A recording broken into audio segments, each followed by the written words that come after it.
Presbyterian Church in America. Book of Church Order. Chapter 34. Special rules pertaining to process against a minister. Teaching Elder. 34:1. Process against a minister shall be entered before the presbytery of which he is a member. However, if the presbytery refuses to act in doctrinal cases or cases of public scandal, and two other presbyteries request the General Assembly to assume original jurisdiction, to first receive and initially hear and determine, the General Assembly shall do so.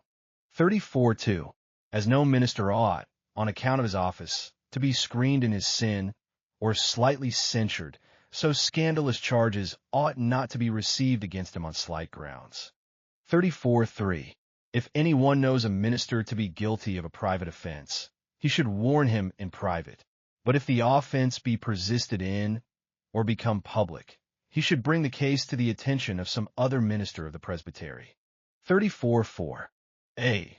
When a minister accused of an offense is found contumacious, cf. 32:6, he shall be immediately suspended from the sacraments and his office for his contumacy. Record shall be made of the fact and of the charges under which he was arraigned, and the censure shall be made public. The censure shall in no case be removed until the offender has not only repented of his contumacy, but has also given satisfaction in relation to the charges against him. B. If after further endeavor by the court to bring the accused to a sense of his guilt, he persists in his contumacy, he shall be deposed and excommunicated from the church. 34:5. Heresy and schism may be of such a nature as to warrant deposition, but errors ought to be carefully considered, whether they strike at the vitals of religion and are industriously spread, or whether they arise from the weakness of the human understanding and are not likely to do much injury. 34:6. If the presbytery find on trial that the matter complained of amounts to no more than such acts of infirmity as may be amended, so that little or nothing remains to hinder the minister's usefulness, it shall take all prudent measures to remove the scandal. 34:7. When a minister, pending a trial, shall make confession, if the matter be base and flagitious, such as drunkenness, uncleanness, or crimes of greater nature, however penitent he may appear to the satisfaction of all, the court shall, without delay, impose definite suspension or depose him from ministry. 34:8. A minister under indefinite suspension from his office or deposed for scandalous conduct shall not be restored, even on the deepest sorrow for his sin, until he shall exhibit for a considerable time such an eminently exemplary, humble, and edifying life and testimony as shall heal the wound made by his scandal. A deposed minister shall in no case be restored until it shall appear that the general sentiment of the church is strongly in his favor and demands his restoration, and then only by the court inflicting the censure, or with that court's consent.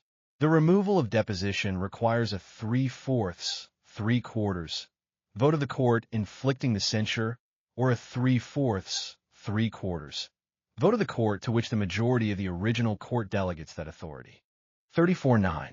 When a minister is deposed, his pastoral relation shall be dissolved, but when he is suspended from office, it shall be left to the discretion of the presbytery whether the censure shall include the dissolution of the pastoral relation. 34:10.